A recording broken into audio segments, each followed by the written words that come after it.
You all remember in 2003, Israel occupied the occupied Palestine. And they came, and I wake up one day and there are 13 tanks in front of our house. My mother-in-law was living alone, thanks God. She was 91 years old, living next to Al-Muqata'a. So we were put under curfew at that time for 42 days. And the first time they lifted the curfew, I tried to get to my mother-in-law. I don't know if I tried enough, but I didn't succeed.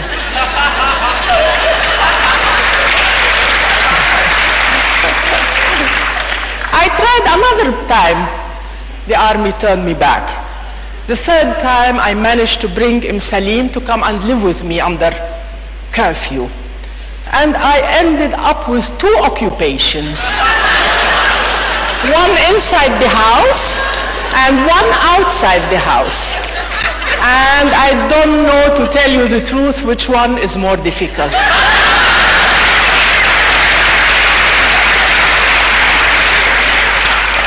One time I told the Israelis, I may forgive you one day for what you did to us, but I shall never forgive you for having my mother-in-law with me for 42 days, which felt like 42 years. Okay, as a result, she came, and you all lived under occupation, and you all lived under curfew, and you know what it means. So, you know, you don't know, it's morning, afternoon, Monday, Tuesday. You are totally confused about the time.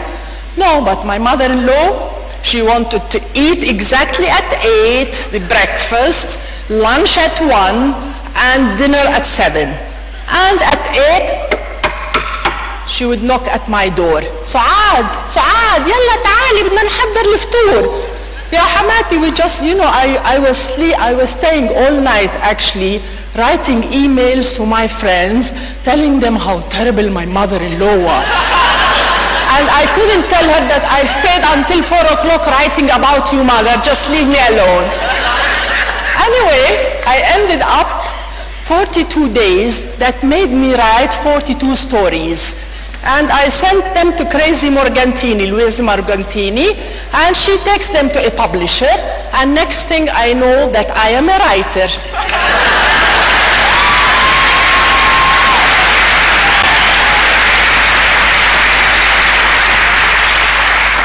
And that book, Sharon and my mother-in-law, made it into I don't know how many languages. It changed my life. It became a success. And I was thinking, what is it about this Sharon and my mother-in-law that made it so? I was going to Sydney to talk about my mother-in-law. I was going to America to talk about my mother-in-law. I was going everywhere. God damn it, I did a PhD in architecture. I never got there. But one book about my mother-in-law, well, here I am. So I decided, really, this world is crazy. You know what my next book is called? Nothing makes sense. Why should I?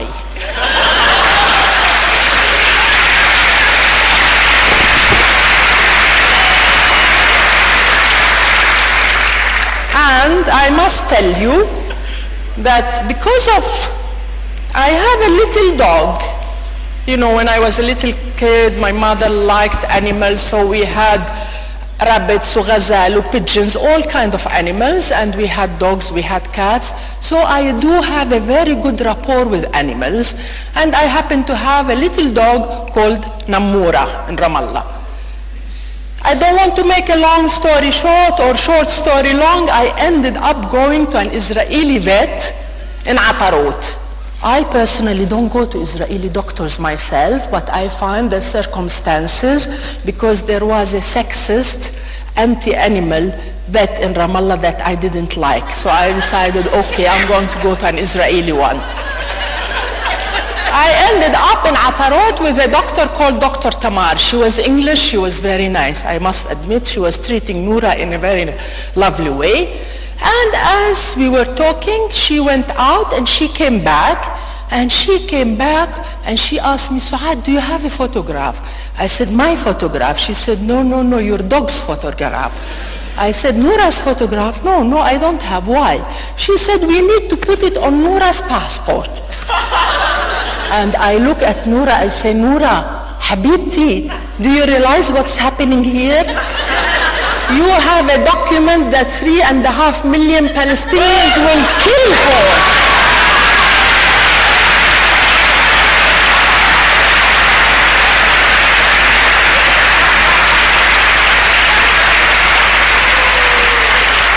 A document from Jerusalem, the municipality of Jerusalem. And Noura was looking like this, okay mama, I'm lucky, what can I do? You know, I'm not so sure I am fully Palestinian. I say, okay, Noura doesn't mind. And then, as I was walking out of Atarot, Dr. Tamar says, Souad, make sure to take this passport. You know, it says passport. I don't know if you can see it from here, but it does say passport on it. And she says, don't forget to take the passport when you go to Tel Aviv airport. Tel Aviv, Noura Habibti. You can't go on your own to Tel Aviv. I can't reach Tel Aviv airport. I don't know and Noura's looking. Anyway, I said, thank you. I took the passport and I walked down. And those of you who know Atarot very well, if you go left, you go to Ramallah. And if you go right, you end up at Qalandia. So I said, Yalla Noura, let's use your passport and go to Qalandia.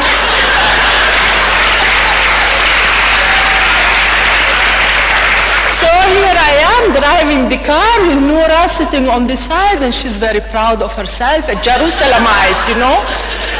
And so I get to the checkpoint, and from a distance, of course, from the number, the yellow plate, I don't know if you know that we have blue plates and the Israelis have yellow plates. And when the soldiers saw the blue plate, they were very suspicious. They came, surrounded the car, and where are you going?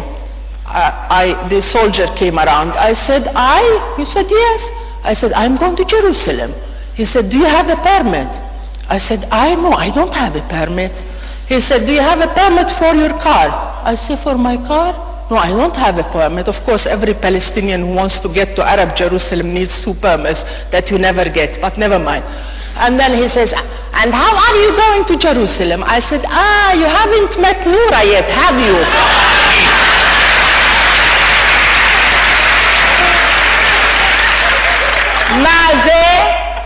Maze, I said, you heard me, you haven't met Noura. Come Noura, tahi habibti, tahi.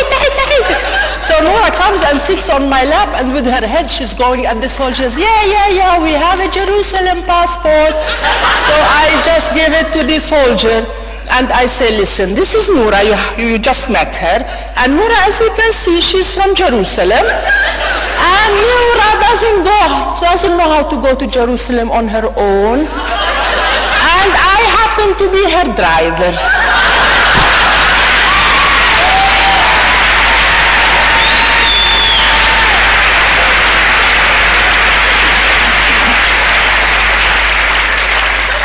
Well, I have decided really in a place like the occupation of Israel, which doesn't make sense. Neither the wall makes sense, neither the checkpoints make sense, neither being thrown out of your homeland nothing makes sense. And that's why I decided that humor and making fun of the situation is the best way to survive during this occupation. Because I always say, we Palestinians, if we see everything, if we hear everything, or if we react like human beings, we will really explode. And I have decided that writing humor and making fun of the situation is the best mechanism to go through life. So, I will end up with a graph. Of course, this is the, in the Arab world, or in the world in general, you are preparing you go to school or you don't go to school until the age of 25. And then, by the age of 55, in the Arab world, at least, that I am familiar with, they can throw you in the garbage, by the way. 55, خلاص, ختيارة, شو بدك انتي على 50 بكفيكي, So everybody expects that at 50 maximum, if you stretch it a little bit until 55, then you go down.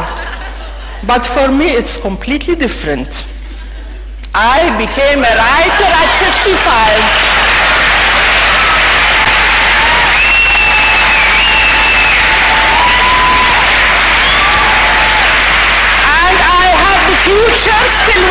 for me. I may be an actor. I might be an opera singer. I might be in a circus. Who knows? I am going to celebrate with you my birthday.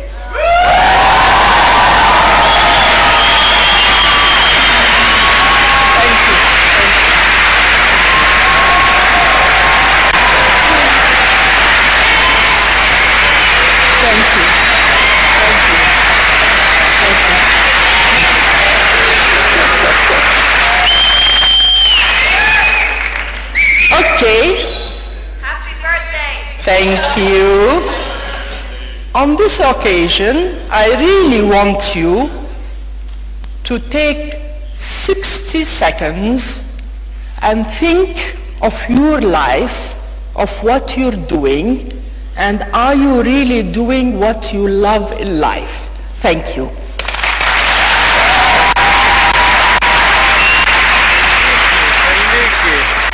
ارجعي يلا هلا برجع تعال نرجع لهلا.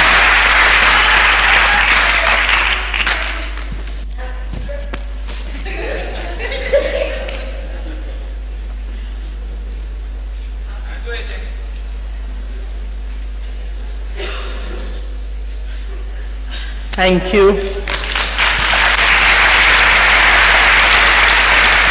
Well, if Jamil allows me, and since I am the last speaker, I would really like to take the occasion. I represent you all. You haven't elected me, but that's the norm in the Arab world. I represent you. As is the norm in the Arab world, رح أقاطعك. Okay. Happy birthday لها يلا أغنية. Happy birthday to you. Happy birthday to you. تسعيش